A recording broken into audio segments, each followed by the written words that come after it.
I grew up in East Austin on Hargrave Street. Our address was 3005 Hargrave Street. We lived with my grandmother, Florine Hawkins, and Elder R.H. Hawkins, and my mother was Florence Hawkins, and she passed recently. She passed in March of this year.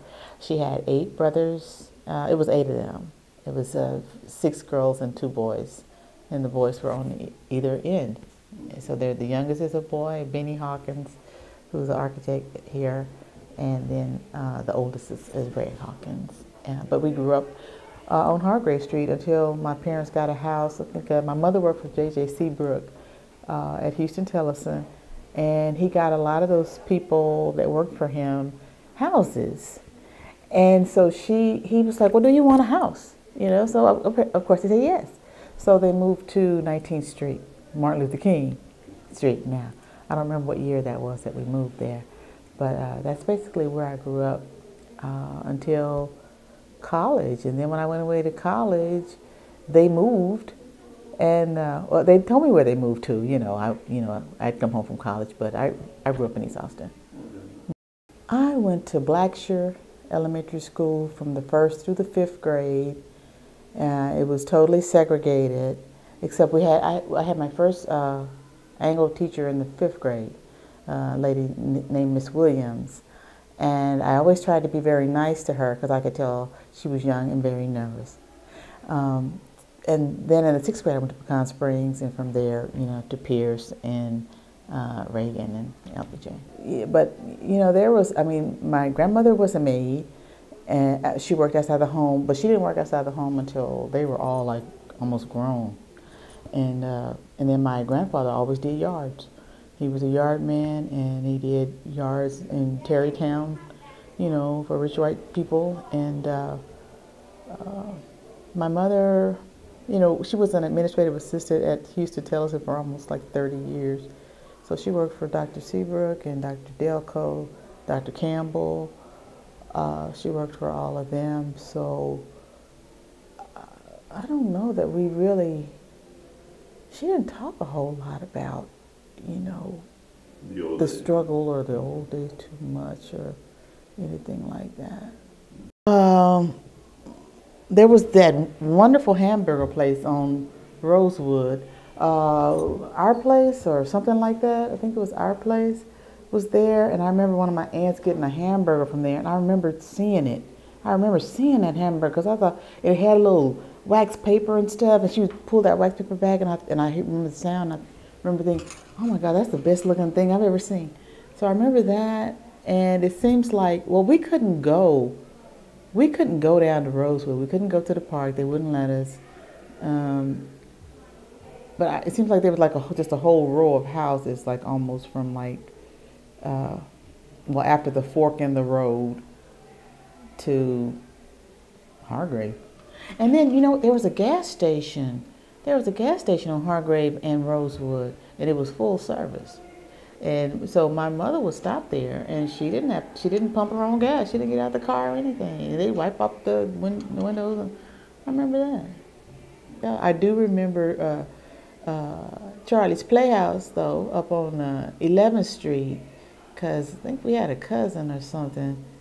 Just Jasper Glover or something. Jasper Glover.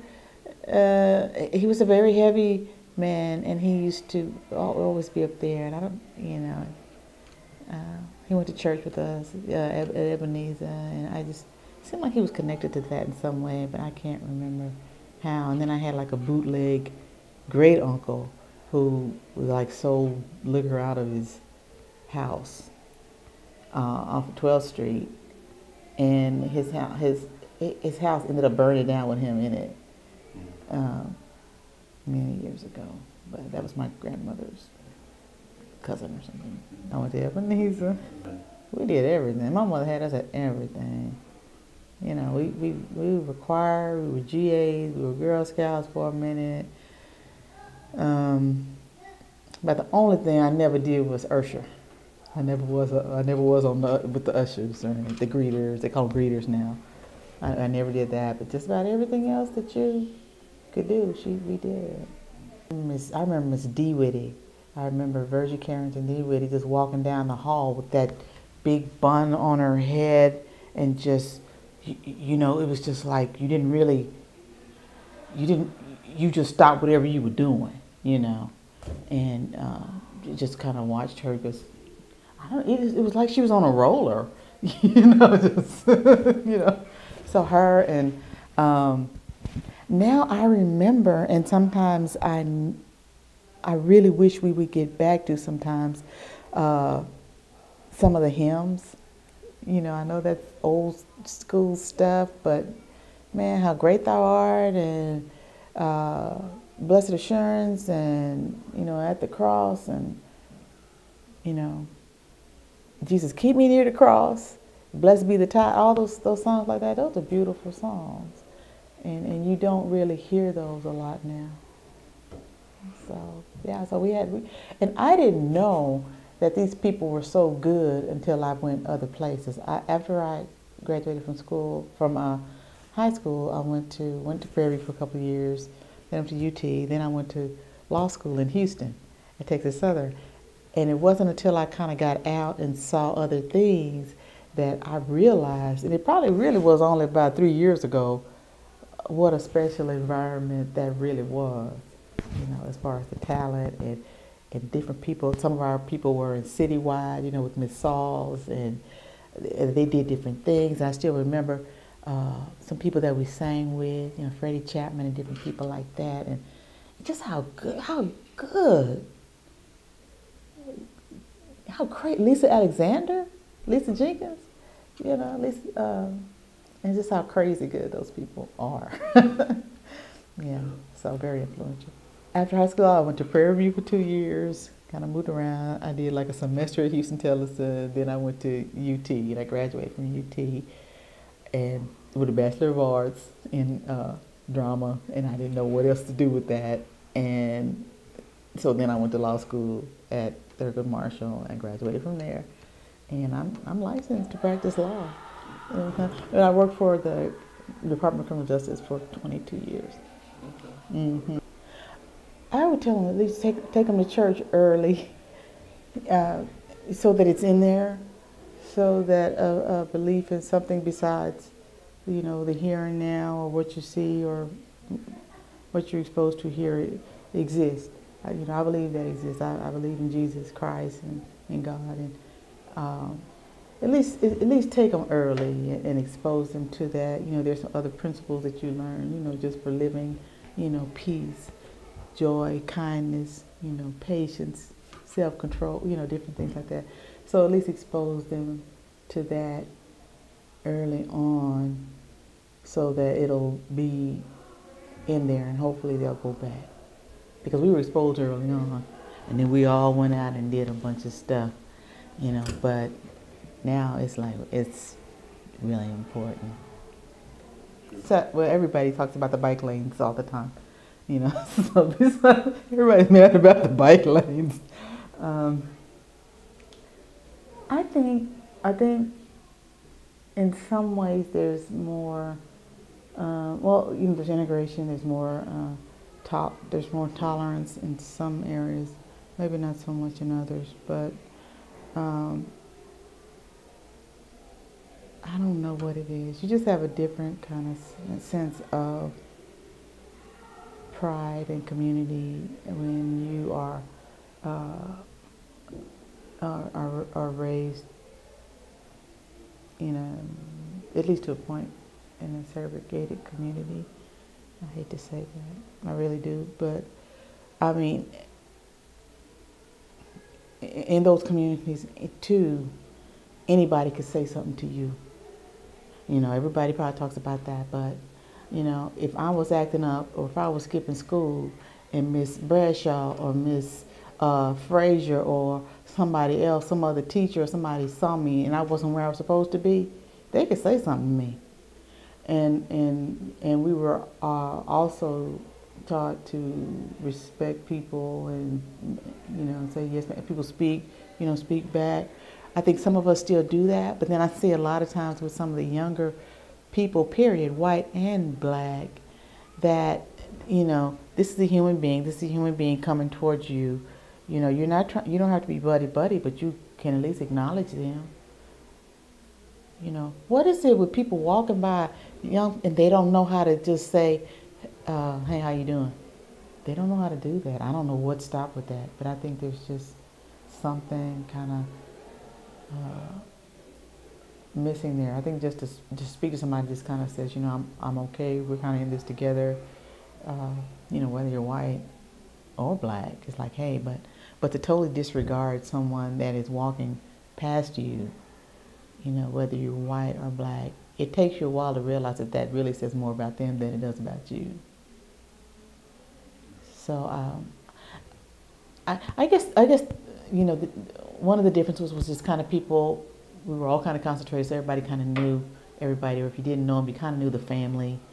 So we're kind of all scattered out now, so you may not know people, and that may account for some of the distance that people, you know, built into, you know, interactions. But you know, and the other thing too was corporal punishment. You know, those black teachers could whip you. You know, they could roll up those book covers. They roll those book covers. You hear that whipping going on all down the hall. You know, so you could do that. I don't know if that was a good thing or not.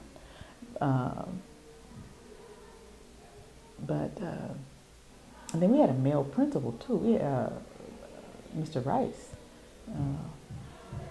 was our principal, and then there were other teachers. Mr. Mosley. There were some male teachers, black male teachers, you know, and I think were very important to some of the, you know, some of the other students, especially the guys. Yeah, and you don't see that. You see that concern, you know, because other people have to be concerned. We have to be concerned about other people's children. And I think that's something that maybe we've sort of lost. I don't know why. I don't know how we'd ever get it back. Not just black and white, but I mean, just not just black, but just black and white. You know, we're all a society, and you know, just common courtesy, common civility. Some things are just kind of they've just gone away. Yeah. I had an aunt that had a club down on 6th Street back when there was black-owned businesses from maybe Congress to 35, and she just had like a bar that was like straight back. I can still see it now. Bars, just table, just kind of like a shotgun bar, you know. So she obviously was a good businesswoman at some point, you know, to be able to do that. I don't know, it's just so hard to prove all of that. So much goes into it. Yeah. Somebody wanted the land where my grandparents' home was and said it was urban renewal and we're going to build whatever. I don't know what it was. And it's still a vacant lot. I know exactly where the house is. So, or was. You know, they gave them money for the house, cleared it out, everything out over there, and it's empty. Right over by Anderson. That's all we could do. It's like, you know, either come in or go out. You know, stop slamming the screen door. You know, whatever. Stop slamming that screen door. Oh yeah, we played superheroes, and you know, and there was this one girl. She always wanted to be Wonder Woman, and so I could never be Wonder Woman unless she wasn't there. That one was sick or something. You know, then I could. Otherwise, I had to be Supergirl. You know, inferior superhero. So yeah, we did that, and then you know, actually we would even like play like we were like living people. Like I had some aunts. I had a aunt who was like really pretty, and she had a friend who was really pretty, and so we had a game where we were really pretty girls, and we played that, and we named it. You know, I'm not going to say their names, but I'll just call it.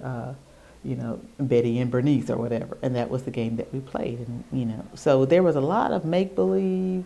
There was a lot of you know, role playing. There was Simon Says, red light, green light. a sailor went to CCC to see what he could CCC, and all that he could CCC was the bottom of the ocean CCC. You know, so there was a lot of that kind of thing too. We played a lot outside, and actually, and my dad too. We would take us sometimes to like a basketball court, because he liked to play basketball. He was a basketball player. He was a basketball player at Houston Tellison, and he would take us, and we would, shoot hoops. You know, he had 3 girls until the last boy. So I guess he was hoping for a boy. So we learned how to do that too outside. But yeah, we played a lot. We played a lot outside and got crispy.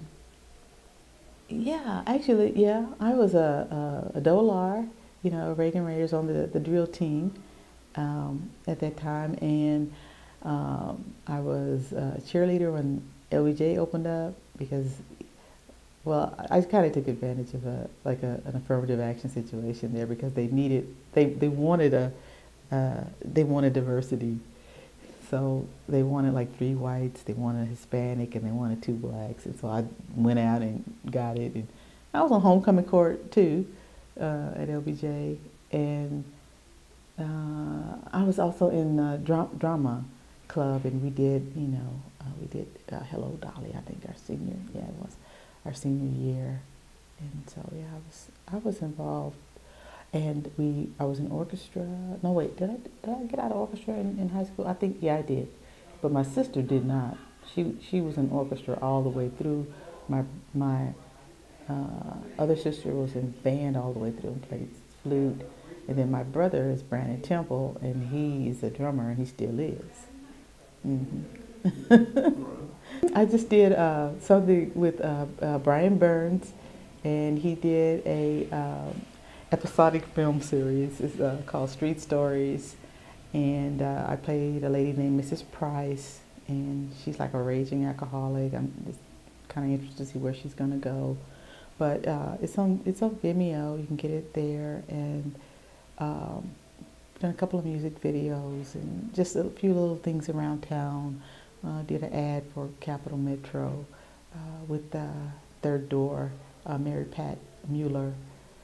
Did some things with her. She was, I love working with her.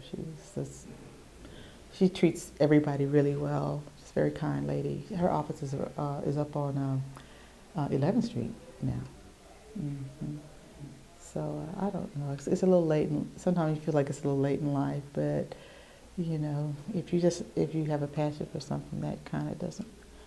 You hope you do things to be practical and to support yourself, but then where's the passion? I am definitely going to retire from the Texas Department of Criminal Justice some kind of way this year. I hope and pray. I just get my numbers to be right. That annuity, and then I would like to. I'm still kind of looking at, but whatever job or way that I spend the time that I have left, I really want it to be with doing something that is fulfilling, to that whether it's writing or acting or some kind of community involvement, in that, in the fine arts, or I don't know where the right vehicle is yet, but just something that's even a little more encouraging. Like even to me, okay, this is like really far afield of any of that, but like to me, I could be like an excellent like funeral home person, because I really, I think everybody's not good at consoling, and I think I would enjoy that, because it's important, and just kind of being helpful in a different way, and not in a way that is, that is the most stressful event in life, but I don't know, it's just still different from legal and criminal justice, and it's just kind of different. But but I think definitely if I could get some more acting gigs and that kind of thing, I'd like to be kind of like the actress where you never know really her name, but she did like a lot of stuff. There she is again, and that who is that? Yeah.